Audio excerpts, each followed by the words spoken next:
안녕하세요. 생명의 샘 샘터지기 채도숙입니다. 오늘은 외면적 그리스도인과 내면적 그리스도인 두 번째 시간입니다. 워치마니의 책은 영적인 인사이트를 주는 좋은 책들이 참 많이 있습니다. 이 책도 그러합니다. 자세히 들어보면 굉장히 여러분에게 유익이 될 것이라고 확신합니다. 그리스도인이면서 외면적인 그리스도인이 아닐까 또는 내면적 그리스도인인가 이것을 비교하면서 우리에게 참 유익한 책이라 생각합니다. 이 책을 잘 들어보시기를 바라고요. 오늘은 또 하나님의 일과 기도에 대해서 말하고 있습니다. 이제 시작하겠습니다. 기도와 하나님의 일. 하나님은 일정한 규율과 원칙에 따라 일하신다. 하나님은 무엇이든지 그분의 뜻대로 하실 수 있지만 그분은 절대로 마음대로 하시지 않는다. 그분은 반드시 그분이 정하신 규율과 원칙대로 하신다. 하나님은 모든 규율과 원칙을 초월하신 분이요. 그분은 하나님이시요. 자기의 뜻대로 다 하실 수 있는 분이시다. 그러나 우리가 성경에서 놀라운 것을 발견할 수 있는데 비록 그분은 위대하시고 자신의 뜻대로 하실 수 있는 분이지만 규율을 따라 행하시며 자신을 규율 아래 두고 스스로 규율의 지배를 받으시는 것 같다. 그러면 하나님께서 일하시는 원칙이 무엇인가? 하나님께서 일하시는 한 가지 중요한 원칙은 바로 사람이 기도해야 한다는 것이다. 하나님은 사람이 기도함으로써 그분과 동역하기를 원하신다. 전에 기도를 잘하는 한 그리스도인이 있었다. 그는 모든 영적인 일에는 4단계가 있다고 말했다. 첫째 단계는 하나님께서 뜻을 세우시는 것이다. 둘째 단계는 하나님께서 그분의 뜻을 성령을 통해서 그분의 자녀들에게 계시해 주심으로써 그들에게 하나님의 뜻과 계획과 갈망과 소망을 알게 하시는 것이다. 셋째 단계는 하나님의 자녀들이 하나님의 뜻을 기도하여 다시 하나님께 들려드리는 것이다. 기도는 바로 하나님의 뜻에 대한 반향이다. 우리의 마음이 하나님의 마음과 완전히 합해진다면 자연스럽게 우리는 하나님께서 하시고자 하는 일들을 말해낼 것이다. 결국 하나님은 넷째 단계에서 그 일을 반드시 이루시게 될 것이다. 여기에서 우리는 첫째 단계를 주의하려는 것도 아니고 둘째 단계를 주의하려는 것도 아니다. 지금 우리는 셋째 단계, 즉 우리가 하나님의 뜻을 어떻게 기도로서 하나님께 다시 고할 수 있는가를 주의해야 한다. 다시 고한다는 말을 주의하기 바란다. 가치 있는 기도는 모두 다시 고하는 것이다. 우리의 기도가 다만 우리의 계획과 소망을 이루기 위한 것이라면 그 기도는 영적으로 아무 가치가 없는 것이다. 반드시 하나님에게서 시작되어 다시 우리의 반향으로 나오는 것만이 가치 있는 기도이다. 하나님의 일은 이러한 기도의 지배를 받는다. 많은 경우 하나님은 원하시지만 하나님의 자녀들이 기도하지 않기 때문에 그분은 일하시지 않는다. 하나님은 반드시 사람이 동의하기를 기다리신 다음에 역사하신다. 이것이 하나님께서 일하시는 큰 원칙이며 성경에 나타난 가장 중요한 원칙들 중에 하나이다. 우리는 모든 영적인 일은 다 하나님께서 정하시고 그분의 자녀들이 동의해야 한다는 것을 기억해야 한다. 하나님께서 뜻을 세우시고 그분의 자녀들이 찬성해야 한다.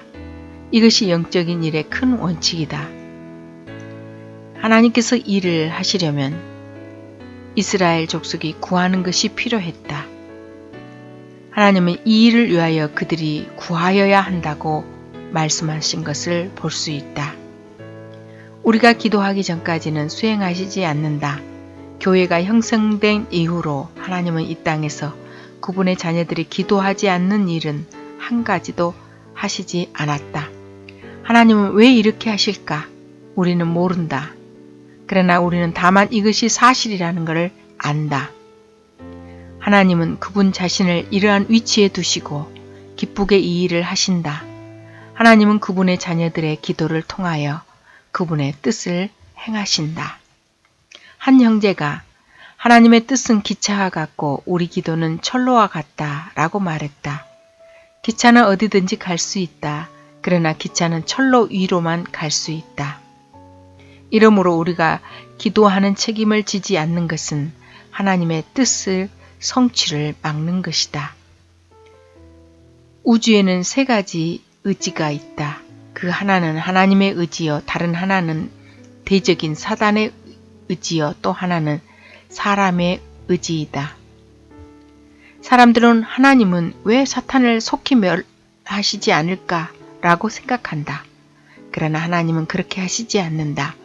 그분은 사랑과 함께 사탄을 처리하기를 원하신다.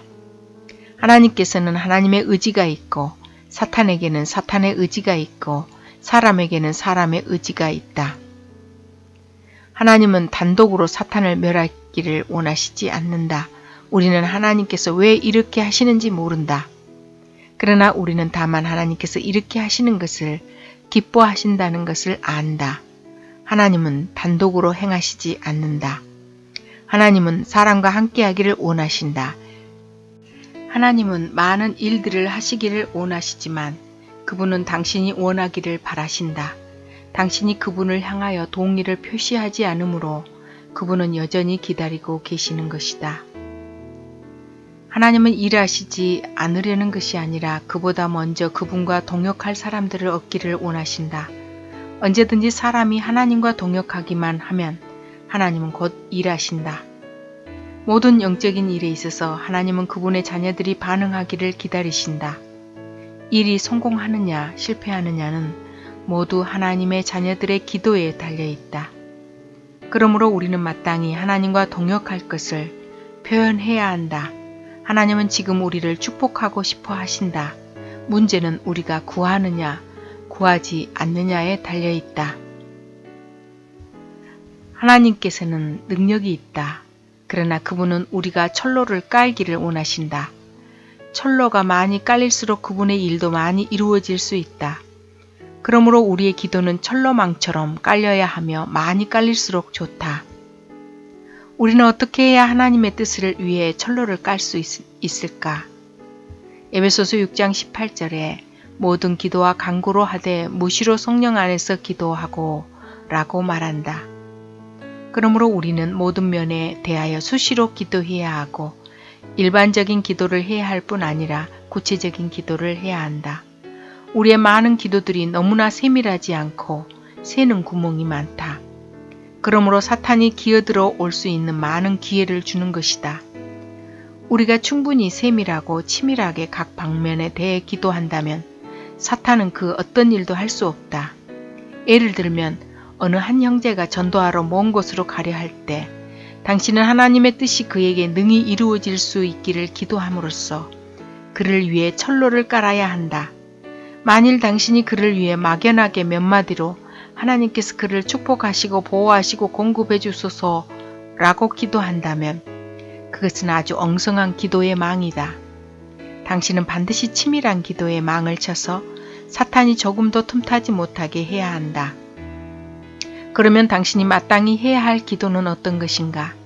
당신은 그가 먼 곳으로 갈 때 그의 몸을 위해 기도하고 그의 짐을 위해 기도하고 그가 탈 기차와 기차 시간을 위해 기도하고 기차 안에서 먹고 자는 것과 그가 만나게 될 사람을 위해 기도하고 기차에서 내린 후의 모든 일을 위해 기도하고 그가 어느 곳에 도착한 후 거할 집을 위해 기도하고 그의 이웃을 위해 기도하고 그가 그곳에서 쓸 모든 물건과 그곳에서 그가 할 일들을 위해 기도하고 그와 관계된 모든 일들을 위해 기도해야 한다.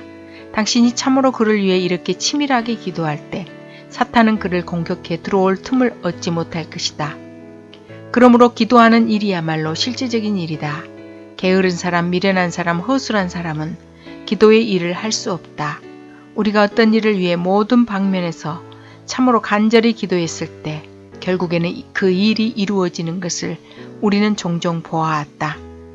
여기서 또 한 가지 배워야 할 것이 있다. 그것은 바로 사탄에게는 우리가 하나하나 다 기도할 수 없는 우리가 상상도 하지 못할 많은 관계가 있다는 것이다. 그러므로 우리는 오직 이렇게 기도해야 한다. 주여, 사탄에게서 온 모든 것을 다 주님의 보배로운 피로 처리하시기를 원합니다. 우리는 보배로운 피가 곧 사탄이 하는 모든 일에 대한 해답이라는 것을 알아야 한다. 그러므로 이러한 기도가 사탄을 대적하는 가장 좋은 기도이다. 이러한 기도가 있을 때 사탄은 결코 우리를 공격해 들어올 수 없다. 기도할 때마다 우리는 반드시 세 방면을 알아야 한다. 첫째로 우리는 반드시 누구를 향해 기도하는가를 알아야 하고, 둘째로 우리는 반드시 누구를 위해 기도하는가를 알아야 하고, 셋째로 우리는 반드시 누구를 대적하여 기도하는지를 알아야 한다. 많은 경우 우리는 단지 두 방면, 즉 하나님을 향해 기도한다는 것과 사람을 위해 기도한다는 것밖에 모른다. 이것은 사탄에 대한 방면을 빠뜨린 것이다.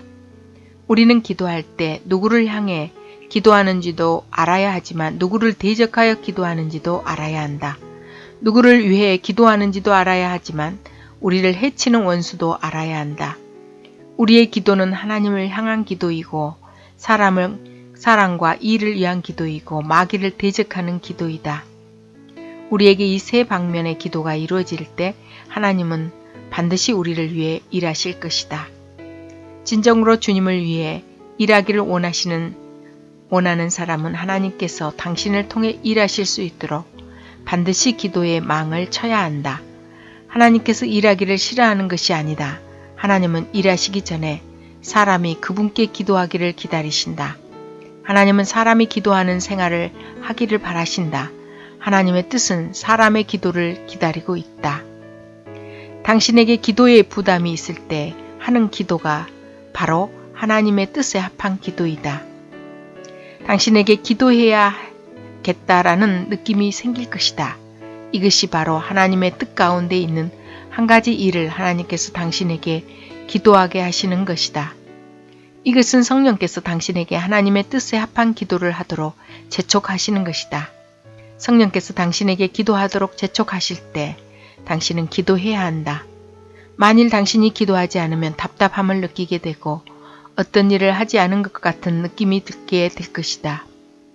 당신이 여전히 기도하지 않으면 더욱더 답답함을 느끼게 된다. 당신이 만일 끝까지 기도하지 않으면 결국 당신의 기도의 영과 기도의 느낌은 점점 둔해져서 나중에는 이러한 느낌을 갖기가 어려워지며 하나님의 뜻에 합한 기도를 할 수 없게 된다. 하나님께서 기도할 마음을 우리 속에 넣으실 때마다 성령은 먼저 우리를 감동시키시고 어떤 일에 대해 특별한 기도를 해야 할 부담을 갖게 하신다.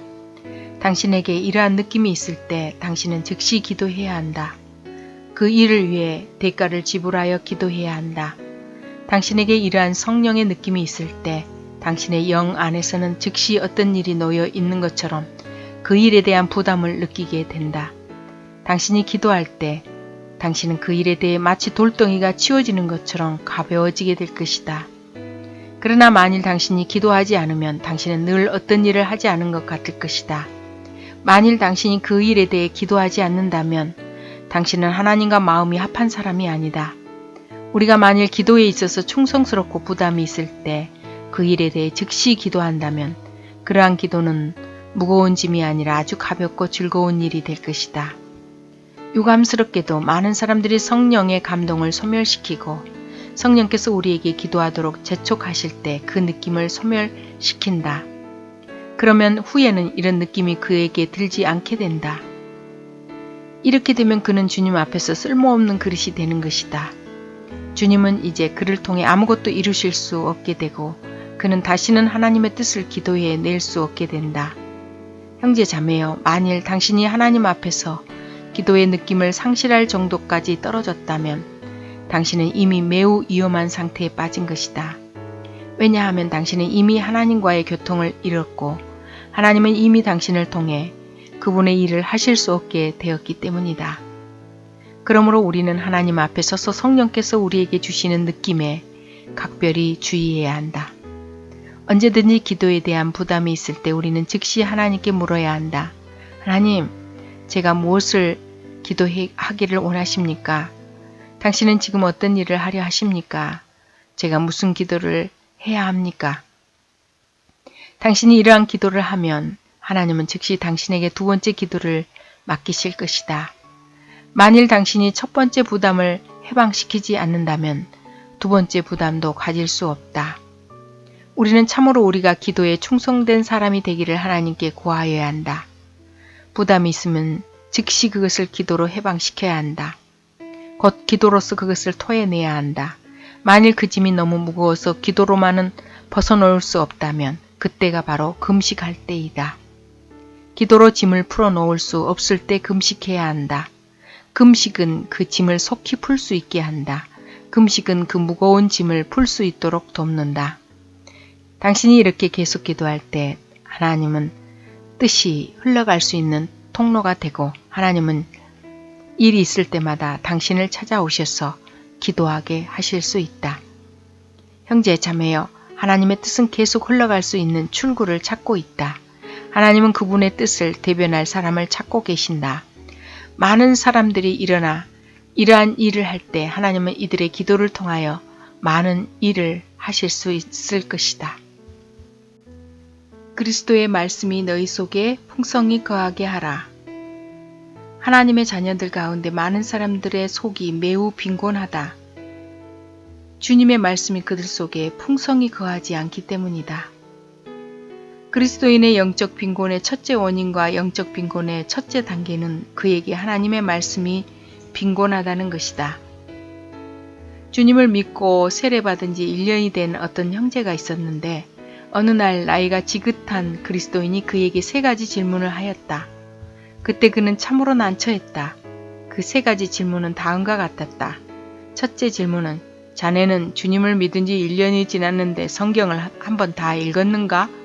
이었다. 그는 어려운 질문이라고 생각했다. 만일 그 그리스도인이 성경을 읽느냐고 물었다면 그가 매일매일 성경을 읽고 있었기 때문에 대답하기가 쉬웠을 것이다. 만일 그 그리스도인이 몇 시간씩 시간을 내어 성경을 읽느냐고 물었다면 그가 매일매일 많은 시간을 내어 성경을 읽고 있었기 때문에 그 대답도 쉬웠을 것이다. 그러나 성경을 한번 다 읽었느냐는 질문에는 대답하기가 어려웠다. 그래서 그는 나는 매일매일 성경을 읽었습니다. 라고 대답했다. 그러자 그 그리스도인은 내가 질문한 것은 매일매일 성경을 읽었는가가 아니고 성경 전체를 한번 다 읽었는가 이네 라고 말했다. 이 질문에는 할 말이 없었다. 그는 다만 나는 매일매일 성경을 읽었습니다. 그러나 한 번도 다 읽지는 못했습니다. 라고 말했다. 그때 그 그리스도인은 주님을 믿은 지 1년이 지났는데 성경을 한 번도 다 읽지 못했다니 라고 말했다. 몇 분 동안 두 사람은 아무 말도 하지 않았다. 그 형제는 마음속으로 주여 당신이 만일 또다시 제게 1년을 허락하신다면 1년 동안 적어도 성경을 한 번 다 읽겠습니다. 라고 말했다. 그 그리스도인은 거기에서 그치지 않고 또 둘째 질문을 하였다. 자네는 그리스도인이 된 지 1년이 지났는데 기도를 하는가? 그는 매일 기도합니다. 토요일 오후에는 산에 올라가서 오후 내내 기도했답니다. 라고 대답했다. 그 그리스도인은 다시 물었다. 자네가 기도를 그렇게 많이 했는데 그러면 기도 중에서 하나님께서 응답하신 것이 몇 번이나 되는가? 한 번이라도 하나님께서 자네의 기도를 분명하게 응답하셨다는 기억이 있는가? 그가 생각해보니 이것은 더 어려웠다. 기도는 했다. 수없이 했다. 그러나 하나님께서 어떤 기도를 응답하셨다고 구체적으로 말할 수가 없었다. 그는 한 번도 없는 것 같습니다. 라고 말할 수밖에 없었다. 그 그리스도인은 그리스도인이 된 지 1년이 지났는데 하나님의 응답을 받은 기도가 한 번도 없었다니 라고 하였다. 또 이어서 셋째 질문을 하였다. 자네가 그리스도인이 된 지 1년이 지났는데 주님 앞으로 한 사람이라도 인도했는가? 자네가 복음을 전해서 주님을 믿은 사람이 있는가? 그가 생각해보니 복음은 전했지만 자신이 주님 앞으로 인도한 사람이라고는 확신할 수 있는 사람이 한 사람도 없었다. 한 사람이 있는 것 같았지만 담대하게 말할 수는 없었다. 그는 없습니다. 라고 말할 수밖에 없었다. 그 그리스도인은 다시 묻지 않고 다만 주님을 믿은 지 1년이 지났건만 성경을 한 번도 다 읽지 못하고 한 번도 기도라고 말하며 한숨을 쉬었다. 이때 그 형제는 결심했다. 주여, 올해는 어떻게 해서든지 적어도 한 사람은 주님 앞으로 인도하고 적어도 한 번은 기도의 응답을 받고 적어도 한 번은 성경을 읽겠습니다. 그날 이후로 그 형제는 새롭게 시작했다. 그는 성경을 처음부터 끝까지 읽겠다는 결심을 하고 신약과 구약이 모두 몇 장 몇 권인지를 계산하고 시간을 정했다. 그는 이 일을 위하여 많은 시간을 들일 수 있을 것이라 믿었다. 그가 계산해보니 1년 안에 구약을 3번 읽고 신약은 2번, 12번 내지 14번 읽을 수 있을 것 같았다. 하나님께 감사드리자 그의 연말에 이르러서는 하나님은 그가 예상한 것보다 더 많이 읽게 하셨다. 그는 그 해부터 계속 하나님 앞에서 성경 읽는 것에 주의하여 성경을 많이 읽었다.